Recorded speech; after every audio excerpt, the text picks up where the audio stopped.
Assalamualaikum warahmatullahi wabarakatuh. Alhamdulillahirabbil alamin. Puji syukur kita panjatkan kehadirat Allah Subhanahu wa taala. Atas rahmat dan hidayahnya lah kita dapat bertemu kembali dalam keadaan sehat walafiat. Walaupun kalian hanya dapat mendengar suara ibu, tapi itu adalah suatu hal yang wajib kita syukuri. Anak-anak ibu, pada hari ini kita akan membahas tentang sujud, khususnya adalah sujud syukur dan sujud sahwi. Mari kita buka pertemuan hari ini dengan membaca Bismillahirrohmanirrohim.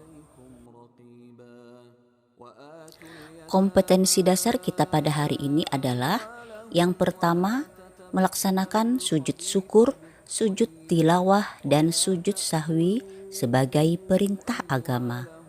Yang kedua, menghayati perilaku santun sebagai implementasi dari sujud syukur, sujud sahwi, dan sujud tilawah. Yang ketiga, memahami tata cara sujud syukur, sujud sahwi, dan sujud tilawah. Yang keempat, mempraktikkan sujud syukur, sujud sahwi, dan sujud tilawah. Tujuan pembelajarannya adalah yang pertama, peserta didik mampu menjelaskan tentang tata cara sujud syukur, sujud sahwi, dan sujud tilawah. Yang kedua, peserta didik mampu menjelaskan dasar hukum dari sujud syukur, sujud sahwi, dan sujud tilawah dengan tepat. Yang ketiga, peserta didik mampu mempraktikkan tata cara sujud syukur, sujud sahwi, dan sujud tilawah dengan benar. Dan yang keempat, peserta didik mampu meneladani perilaku syukur dan tertib dalam kehidupan sehari-hari.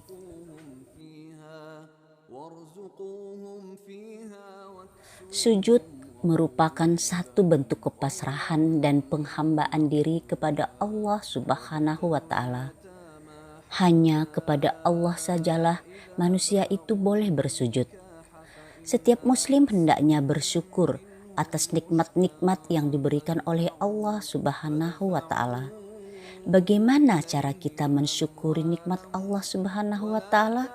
Salah satunya adalah dengan cara sujud. Pada saat kita sujud, maka yang terbayang di pikiran kita adalah dahi, telapak tangan, kaki, dan lutut semua menempel ke tanah atau alas sujud. Inilah posisi paling ideal sebagai bentuk kepasrahan, ketundukan, dan kepatuhan total kepada Allah Subhanahu wa taala. Anak-anak ibu, mari kita bahas tentang sujud syukur, sujud sahwi, dan sujud tilawah. Yang pertama adalah sujud syukur. Pengertian dari sujud syukur. Sujud syukur adalah sujud yang dilakukan ketika kita mendapat nikmat atau terhindar dari musibah sebagai ungkapan rasa syukur kepada Allah Subhanahu wa taala. Sujud syukur dilakukan sebagai ungkapan terima kasih kepada Allah Subhanahu wa taala saat mendapat nikmat atau terhindar dari musibah. Hendaknya segera mengucap hamdalah dan melakukan sujud syukur. Adapun dasar hukum melakukan sujud syukur adalah sunnah, sebagaimana hadis Rasulullah berikut yang artinya dari Abu Bakrah, sesungguhnya apabila datang kepada Nabi Shallallahu Alaihi Wasallam sesuatu yang menggembirakan atau kabar suka, beliau langsung sujud bersyukur kepada Allah. Hadis riwayat Abu Daud dan Tirmizi. Adapun sebab-sebab kita melakukan sujud syukur adalah yang pertama, mendapatkan nikmat dari Allah Subhanahu wa Ta'ala. Yang kedua, ketika kita terhindar dari bahaya. Anak-anak ibu, sekarang kita lihat bagaimana tata cara melakukan sujud syukur. Yang pertama, menghadap kiblat. Yang kedua, kita berniat untuk sujud syukur. Adapun bunyi niatnya adalah nawaitu sujuda syukri sunatan lillahi ta'ala, yang artinya saya niat melakukan sujud syukur sunnah karena Allah Ta'ala. Setelah membaca niat, kita melakukan takbir seperti layaknya takbiratul ihram dalam sholat. Allahu Akbar. Setelah takbir, kita sujud 1 kali. Saat melakukan sujud, disunnahkan membaca lafal hamdalah atau lafal berikut. Subhanallah walhamdulillah wala ilaha illallah wallahu akbar wala haula wala quwata illa billahil aliyil azim. Setelah sujud, kemudian bangkit dari sujud dengan posisi duduk seperti duduk tahiyat akhir dan dilanjutkan dengan salam. Anak-anak ibu, coba perhatikan gambar tata cara melakukan sujud syukur. Yang pertama, berdiri sambil membaca niat. Kemudian melakukan sujud dengan membaca doa sujud syukur yang tadi telah kita baca. Kemudian bangkit dari sujud dengan posisi seperti duduk tahiyat akhir dan dilanjutkan dengan salam.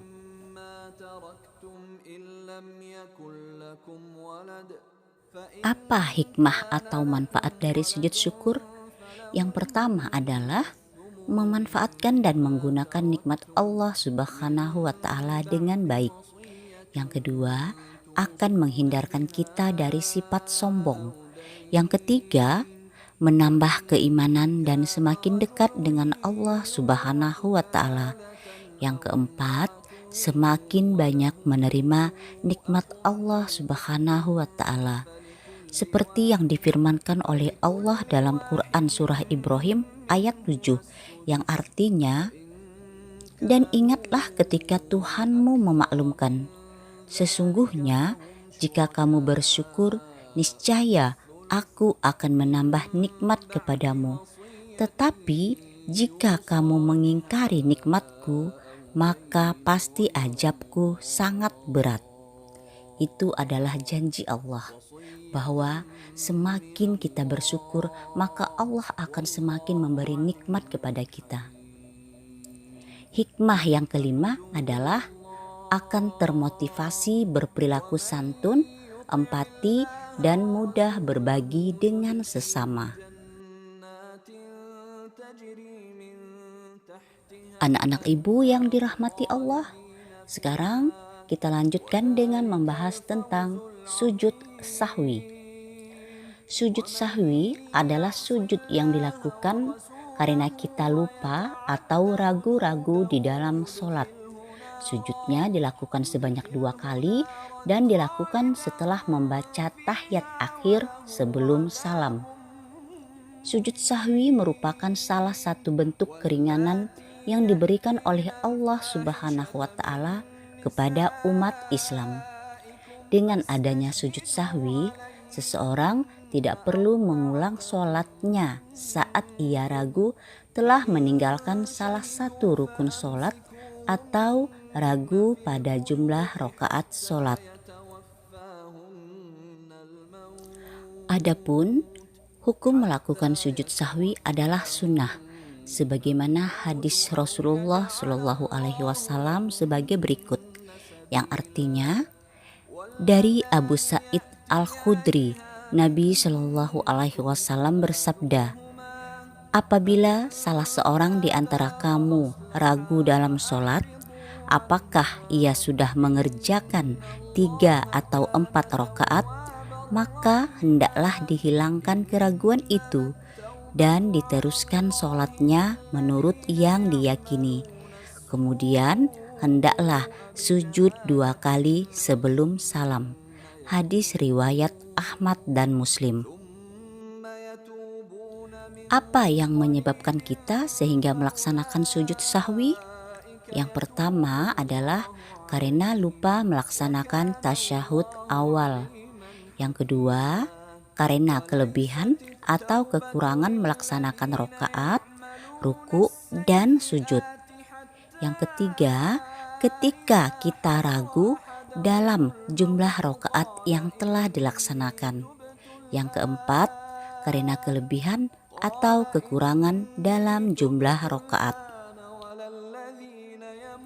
Bagaimana tata cara melaksanakan sujud sahwi?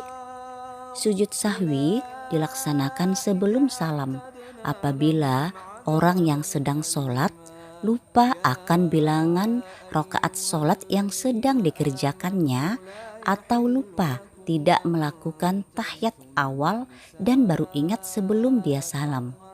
Jadi setelah selesai membaca tahiyat akhir sebelum salam langsung sujud lagi dengan membaca Subhana malayanamu walayashu, yang artinya Maha suci Allah yang tidak tidur dan tidak lupa. Kemudian bangun dari sujud disertai dengan mengucapkan takbir Allahu Akbar. Kemudian duduk sebentar dengan posisi seperti duduk di antara 2 sujud. Kemudian takbir dan dilanjutkan sujud lagi dengan membaca doa yang sama dengan sujud pertama. Kemudian duduk lagi dengan posisi seperti duduk tahiyat akhir dan diakhiri dengan salam. Anak-anak ibu, coba perhatikan baik-baik. Di sini ada gambar tentang tata cara sujud sahwi. Gambar yang pertama membaca niat. Kemudian yang kedua sujud dengan doa yang tadi telah kita baca. Kemudian dilanjutkan dengan posisi yang ketiga, bangun dari sujud dengan duduk seperti duduk di antara 2 sujud. Kemudian sujud lagi. Kemudian bangun dari sujud dan seperti posisi duduk tahiyat akhir, kemudian salam. Sekarang kita perhatikan apa saja hikmah dari sujud sahwi. Hikmah yang pertama adalah tertib dalam melaksanakan sholat. Yang kedua adalah menyempurnakan sholat kita yang mempunyai kekurangan-kekurangan dalam sholat. Yang ketiga, menyadari kelemahan dan kekurangan diri. Dan yang keempat adalah memotivasi perilaku santun dengan meminta maaf dan memaafkan orang lain.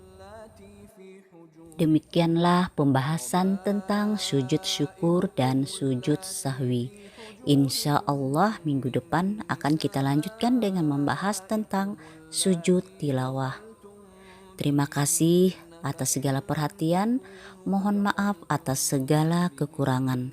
Subhanakallahumma wa bihamdika asyhadu an la ilaha illa anta astaghfiruka wa atubu ilaik. Assalamualaikum warahmatullahi wabarakatuh.